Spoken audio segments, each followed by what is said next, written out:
Friends, कशा सर्वजण मजेत आहात ना। आज आपण भाऊबीजेसाठी ताट कसे बनवणार आहोत ते पाहून घेणार आहोत। तर चॅनलला नवीन असाल तर प्लीज सबस्क्राईब करा। तर चला आपण स्टार्ट करूया। आपण भाऊबीजेसाठी ताट कसं तयार करणार आहोत आणि तुम्हा सर्वांना दिवाळीच्या सुद्धा खूप खूप शुभेच्छा। तर चला स्टार्ट करूया। तर इथे आपण आज भाऊबीजेचे ताट अशा प्रकारे बनवलेलं आहे, पाहू शकता। मी ते अक्षदा घेतलेल्या आहेत, त्यानंतर 1 रुपयाचं नाणं घेतलेलं आहे। तुम्ही अंगठी वगैरे सुद्धा घेऊ शकता।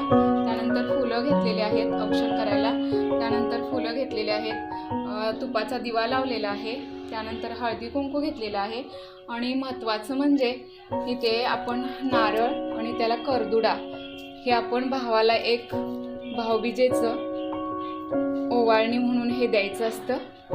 तर त्यानंतर इथे रुमाल सुद्धा घेतलेला आहे एक औक्षण करण्यासाठी। त्यानंतर इथे आपण मिठाई घेतलेली आहे, लाडू आणि बर्फी हे भावाला आपण भरवण्यासाठी मिठाई आणि बर्फी घेतलेली आहे।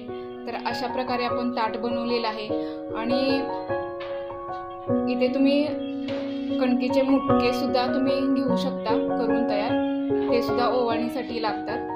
तर मी अशा प्रकारे हे ताट बनवलेलं आहे। त्यानंतर आपण इथे रांगोळी कशी घातलेली आहे पाटाभोवती ते पण पाहूया। त्यानंतर इथे पाहू शकता पाटाभोवती अशा प्रकारे रांगोळी सुद्धा घालून घेतलेली आहे।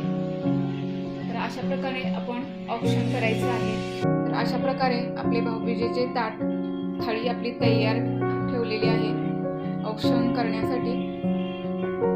तर पुन्हा एकदा यूट्यूब फॅमिलीला सर्वांना भाऊबीजेच्या खूप खूप शुभेच्छा।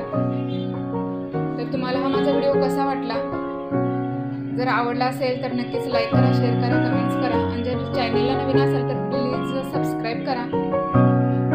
तर थँक्यू सो मच। भेटूया आपण अशाच न्यू व्हिडिओ सहित। तोपर्यंत मस्त खा, स्वस्त राहा। Thank you so much.